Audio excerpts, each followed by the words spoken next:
Buenos días, hermanos. Ya estamos a las puertas de Pentecostés. Vamos a proclamar el Evangelio de San Juan, que dice así. En aquel tiempo, después de haber comido, dice Jesús a Simón Pedro: Simón de Juan, ¿me amas más que estos? Le dice él: sí, Señor, tú sabes que te quiero. Le dice Jesús: apacienta a mis corderos. Vuelve a decirle por segunda vez: Simón de Juan, ¿me amas? Le dice él: sí, Señor, tú sabes que te quiero. Le dice Jesús: apacienta mis ovejas. Le dice por tercera vez: Simón de Juan, ¿me quieres? Se entristeció Pedro de que le preguntase por tercera vez: ¿me quieres? Y le dijo: Señor, tú lo sabes todo, tú sabes que te quiero. Le dice Jesús: apacienta mis ovejas. En verdad te digo, cuando eras joven, tú mismo te ceñías e ibas a donde querías, pero cuando llegues a viejo, extenderás tus manos y otro te ceñirá y te llevará a donde tú no quieras. Con esto indicaba la clase de muerte con que iba a glorificar a Dios. Dicho esto, añadió: sígueme. Palabra del Señor. En esta palabra, si nosotros estamos atentos, tenemos muchas cosas que nos pueden alegrar profundamente. Ya sabemos que el Señor no escogió ni sabios ni a doctos, sino que sus discípulos eran gente sencilla, gente del pueblo. Y sus apóstoles además eran más sencillos, excepto Lucas, creo que era un poco más docto. Pero en principio eran pescadores, cobradores de impuestos, que eran gente de mal vivir, las veían mal porque eran ladrones, en fin. Pero acá, una vez más, podemos alegrarnos porque vemos que Jesucristo no se fija en lo que hacemos o en cómo actuamos, se fija en lo que somos, porque Él conoce nuestro corazón.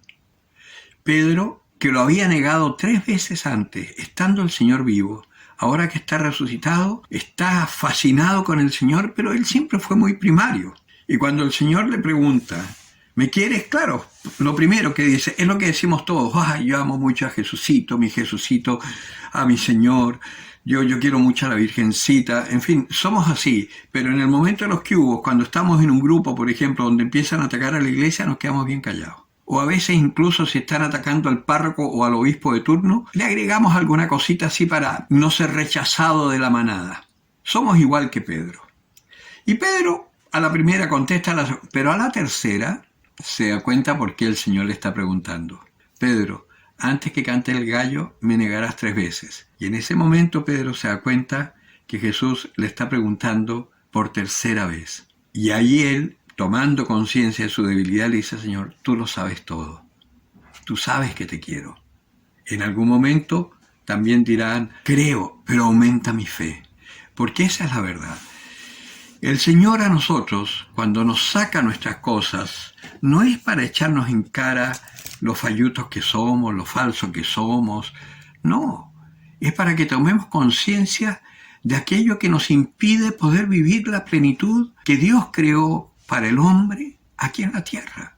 Por encima de todo el mal, el que es verdaderamente cristiano puede vivir en paz sin juzgar a nadie, estando en comunión con todos, pero tampoco callando. Y cuando hay que denunciar, denuncia. Hoy, con esta falsa tolerancia que existe, tenemos que respetar, nos dicen, la libertad de cada uno. Entonces puede haber una señora diputada o candidata a la presidencia de la República que puede hablar como una loca desquiciada, con una falta de respeto absoluta y una falta de cultura, de educación al presidente, por muy falluto que sea el presidente. Pero es que hay que respetarla. Uno no puede decirle nada. A los delincuentes hay que respetarlos en su libertad porque están desesperados, entonces exigen cambios. Y tenemos que respetar que incendien el metro, que rompan bienes públicos, etc., porque hay que respetarlos. No, si hubiese sido así, Jesucristo no hubiese podido tomar el látigo para agarrar a los cambistas que estaban profanando el templo, darle vuelta a las mesas, echarlos del templo, que han transformado la casa de mi padre, que era casa de oración, en una casa de mercado. Si hubiese tenido que respetar, como se dice ahora, no podría haber ido donde los fariseos a decirles: raza de hipócritas, sepulcros blanqueados, que le ponéis cargas a la gente y ustedes no las cumplen, no mueven ni con un dedo. Jesucristo era un hombre tremendamente amoroso, pero fuerte. Y cuando tenía que hablar, tenía que hablar.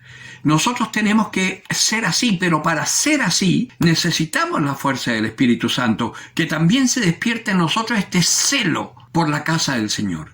Y esa es la fiesta que vamos a celebrar. Y este Pentecostés, que celebraremos este domingo, puede que sea el Pentecostés. En todas las ocasiones en que Dios se ha manifestado fuertemente, ha habido una crisis o una persecución.